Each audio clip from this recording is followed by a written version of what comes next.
गांव से कुछ दूर एक वीरान इलाके में राय हवेली नाम की एक पुरानी जर्जर इमारत खड़ी थी। कोई नहीं जानता था कि यह हवेली इतनी खतरनाक क्यों मानी जाती थी, लेकिन बुजुर्गों का कहना था कि वहां जाने वाले कभी लौटकर नहीं आते। राहुल, एक युवा पत्रकार, इन कहानियों पर यकीन नहीं करता था। वह हमेशा रहस्यमयी घटनाओं को उजागर करने की तलाश में रहता था। एक दिन जब उसने इस हवेली के बारे में सुना तो उसका रोमांच जाग उठा। ये सब अंधविश्वास है, राहुल ने अपने दोस्तों अमित और सुरभि से कहा। हमें वहां जाकर सच्चाई का पता लगाना चाहिए। बिल्कुल पसंद नहीं आया। हाँ, क्यों बेवजह मुसीबत मोल ले रहे हो? लेकिन सुरभि को भी रहस्य जानने की उत्सुकता थी। आखिरकार तीनों ने तय किया कि वे रात में हवेली में जाकर इसका सच जानेंगे। हवेली का प्रवेश द्वार रात के ठीक 8 बजे, जब पूरा गांव सो रहा था, तीनों टॉर्च और कैमरे लेकर हवेली की ओर बढ़े। हवेली की टूटी फूटी दीवारें और उन पर फैली बेलन इस बात की गवाह थी कि वहां कई सालों से कोई नहीं आया था। जैसे ही उन्होंने लोहे का जंग लगा गेट खोला, एक अजीब सी ठंडी हवा उनके चेहरे से टकराई। हवा में अजीब सी गंध थी, कुछ सड़ा हुआ, कुछ ऐसा जो असहनीय था। अंदर घुसते ही हवेली की फर्श चरमराने लगी। चारों ओर मकड़ियों के जाले थे और धूल की मोटी परत ने हर चीज को ढक रखा था। तभी अचानक एक पुरानी घड़ी ने डोंग डोंग की आवाज निकाली। ये घड़ी तो बहुत पुरानी लग रही है, लेकिन चल कैसे रही है? सुरभि ने हैरानी से कहा। राहुल ने आगे बढ़कर घड़ी को देखा। उसकी सुइयां रात के दास्तानी पर रुकी हुई थीं। अजीब है, शायद ये संयोग है, राहुल ने कहा। लेकिन अमित को यह संयोग नहीं लगा। यार, मुझे कुछ ठीक नहीं लग रहा, हम वापस चलते हैं, राहुल ने उसे समझाया। बस थोड़ा और देखते हैं, फिर चलते हैं। भागत्री जैसे ही वे सीढ़ियों की ओर बढ़े, उन्हें ऊपर से किसी के पैरों की आहट सुनाई दी। तीनों ठिठक। कोई है वहां? राहुल ने टॉर्च ऊपर घुमाई, लेकिन वहां कुछ नहीं था।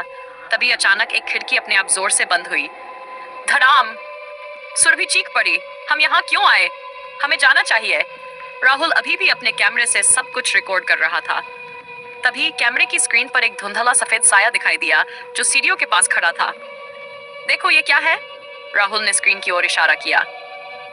लेकिन जैसे ही उन्होंने नजरें उठाकर देखा, वहां कुछ भी नहीं था।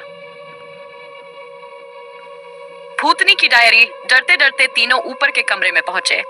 वहां एक पुराना लकड़ी का संदूक रखा था जो आधा खुला हुआ था। राहुल ने उसे खोला तो उसमें एक पुरानी डायरी रखी थी जिस पर धूल जमी थी और खून के धब्बे थे।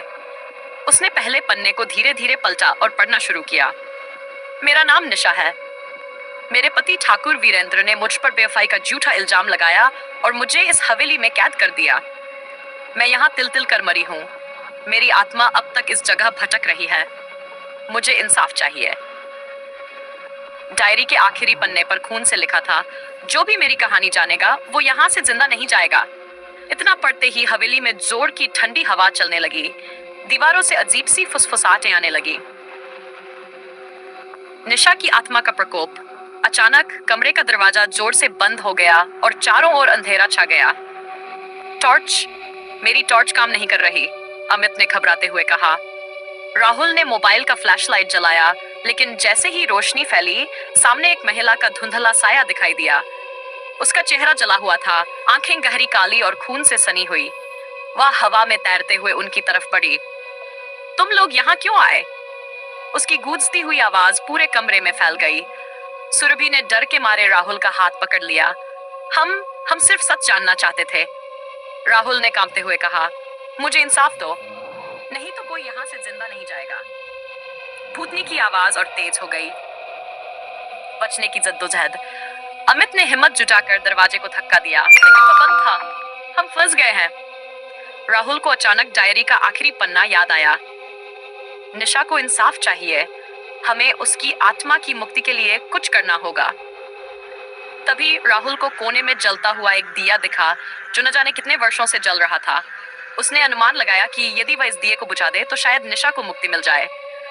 हो सकता है यह दिया उसकी आत्मा को बांधे हुए हो, राहुल ने कहा। सभी हिम्मत जुटाकर दिए की ओर बढ़े, लेकिन जैसे ही राहुल ने उसे बुझाने की कोशिश की, भूतनी जोर से चिल्लाई, नहीं! लेकिन राहुल ने एक ही झटके में दिए को बुझा दिया।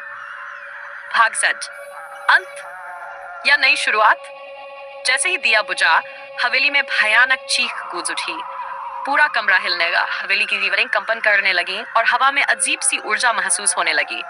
फिर अचानक सब शांत हो गया। दरवाजे अपने आप खुल गए और एक हल्की सुनहरी रोशनी हवेली में फैल गई। खिड़की के पास वही महिला खड़ी थी, लेकिन अब उसकी आंखों में दर्द के बजाय शांति थी। उसकी आवाज गूंजी और फिर वह धुएं में बदलकर गायब हो गई। राहुल, अमित और सुरभि तेजी से हवेली से बाहर निकले। जब वे गांव लौटे और कैमरा चेक किया, तो उसमें हवेली की सारी रिकॉर्डिंग धुंधली हो चुकी थी, सिवाय एक आखिरी फ्रेम के जिसमें निशा की आत्मा उनकी तरफ इशारा कर रही थी। असली अंत या कुछ बाकी है?